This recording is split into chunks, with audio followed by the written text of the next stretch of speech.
Saudara-saudara sekalian, kenaikan tarif pajak pertambahan nilai menjadi 12% ini merupakan amanah, merupakan perintah dari Undang-Undang Nomor 7 Tahun 2021 tentang harmonisasi peraturan perpajakan. Jadi, sesuai kesepakatan pemerintah Republik Indonesia dengan DPR tahun 2021, kenaikan tarif dilakukan secara bertahap dari 10% menjadi 11% mulai 1 April 2022. Ini sudah dilaksanakan. Dan kemudian perintah undang-undang dari 11% menjadi 12% pada 1 Januari 2025 besok.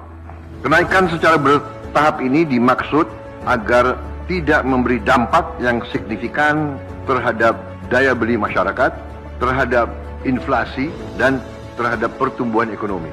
Saudara-saudara, sudah merupakan sikap pemerintah yang saya pimpin, juga saya yakin juga pemerintah pendahulu saya, bahwa setiap kebijakan perpajakan harus selalu mengutamakan kepentingan rakyat secara keseluruhan, perlindungan daya beli rakyat, serta mendorong pemerataan ekonomi.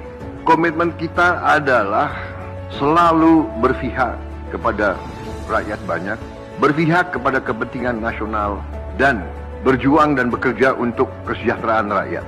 Karena itu, seperti yang sudah saya sampaikan sebelumnya dan telah berkoordinasi dengan DPR RI, hari ini pemerintah memutuskan bahwa kenaikan tarif PPN dari 11% menjadi 12% hanya dikenakan terhadap barang dan jasa mewah.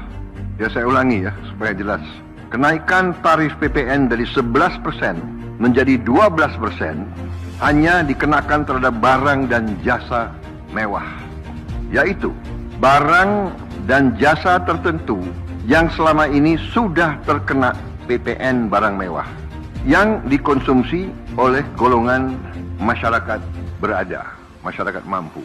Contoh, pesawat jet pribadi itu tergolong barang mewah yang dimanfaatkan ataupun digunakan oleh masyarakat papan atas. Kemudian kapal pesiar, yacht, ya, motor yacht.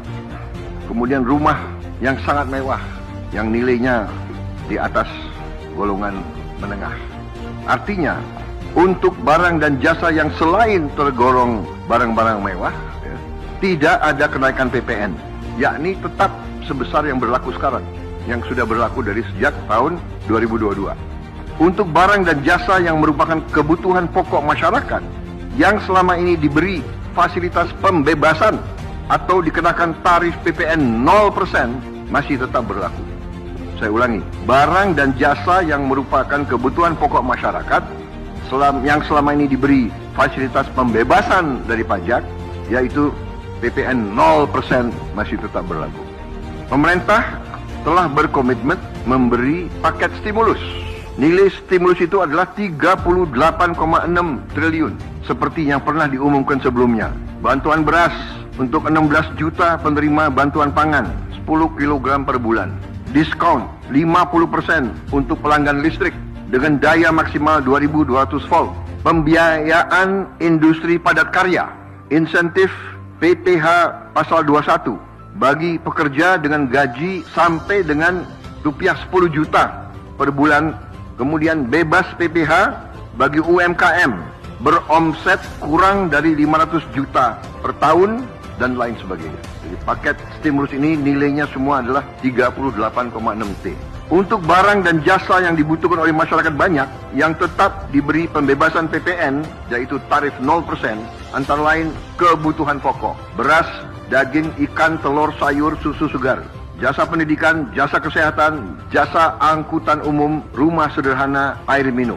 Saudara-saudara, dengan ini saya kira sudah sangat jelas bahwa pemerintah akan terus berupaya untuk menciptakan sistem perpajakan yang adil dan pro rakyat.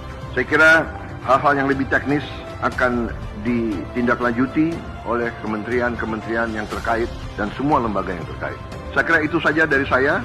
Terima kasih. Wassalamualaikum warahmatullahi wabarakatuh. Shalom Salve, Om Santi Santi Santi, Om Namo Buddhaya, salam kebajikan dan selamat malam tahun baru. Dan saudara lihat, malam tahun baru pemerintah masih bekerja sampai nanti jam 00.00 pemerintah tetap sebagian besar pejabat ada di kantor masing-masing. Saya kira itu, sekali lagi, untuk seluruh saudara-saudaraku sebangsa dan setanah air, selamat menghadapi tahun baru. Kita hadapi tahun baru dengan gembira, optimis, percaya diri bahwa Indonesia akan bangkit. Terima kasih.